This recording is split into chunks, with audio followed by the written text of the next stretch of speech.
ഇന്ന് നമുക്ക് ഒരു ബ്ലൗസ് കട്ട് ചെയ്യാം. എപ്പോഴും കട്ട് ചെയ്യുന്ന ബ്ലൗസുകൾ തന്നെയാ, പക്ഷെങ്കിൽ ഒത്തിരി പേർക്ക് വീണ്ടും വീണ്ടും സംശയം, സൈസ് മാറുമ്പോൾ അവർക്ക് സംശയം തീരുന്നില്ല.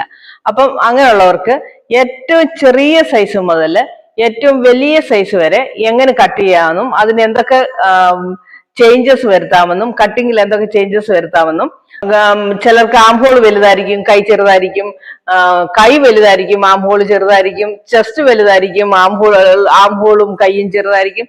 അങ്ങനെ ഒരുപാട് പ്രശ്നങ്ങളാണ് ബ്ലൗസിനകത്തുള്ളത്. അങ്ങനെ ഒരുപാട് പ്രശ്നങ്ങൾ ബ്ലൗസിൽ വരും.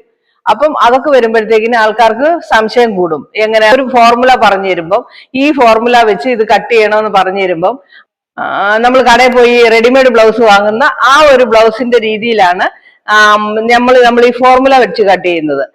ചെസ്റ്റ് ഡിവൈഡഡ് ബൈ ഇത്ര, chest divided by 12, chest divided by 6, chest divided by 4, bust divided by 4, bust divided by 10, ഇതൊക്കെ ഇങ്ങനെയൊക്കെ പറയുമ്പോൾ നമുക്ക് എന്താ പറയുന്ന ഒരു റെഡിമെയ്ഡ് ബ്ലൗസിന്റെ ആ ഒരു മെഷർമെന്റ് ആണത്. അപ്പൊ നമ്മളെ സംബന്ധിച്ച് നമ്മൾ കസ്റ്റമൈസ് ചെയ്താണ് ബ്ലൗസ് ഇടുന്നത്.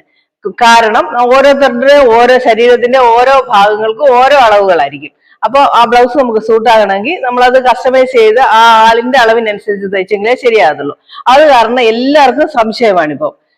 എത്ര ബ്ലൗസ് കട്ട് ചെയ്തിട്ട് വീണ്ടും വീണ്ടും ഡൗട്ട് തീരുന്നില്ല. ഓരോ സൈസുകളും വീണ്ടും കട്ട് ചെയ്തിടാമോ എന്ന് നമുക്ക് ചോദിക്കുന്നുണ്ട് നമ്മളോട്.